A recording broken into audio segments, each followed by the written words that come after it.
A hi friends, welcome to my channel mister Gopi. So Bigg Boss 8 second week ఎలిమినేషన్‌లో శేఖర్ భాషా గారైతే unfair elimination అయితే జరిగింది. And elimination అయిన తర్వాత తను డైరెక్ట్‌గా వాళ్ళ ఫ్యామిలీ మెంబర్స్‌ని మీట్ అవ్వడానికైతే వెళ్ళిపోయారు. సో కెమెరా ముందుకే రాలేదు. సో వాళ్ళ ఫ్యామిలీ మెంబర్స్‌ని తనకి రీసెంట్‌గా పుట్టిన వాళ్ళ బాబుని చూసి డైరెక్ట్‌గా ఇంకా మీడియా ముందుకైతే వచ్చారు.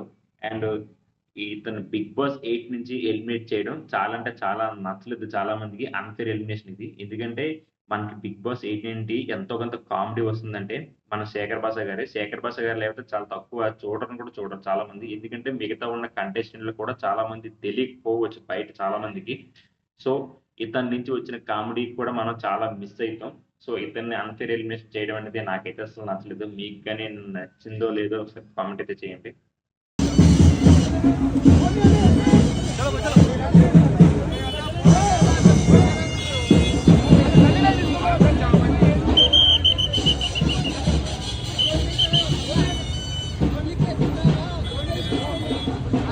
బయట ఆగుతున్నా బాబు.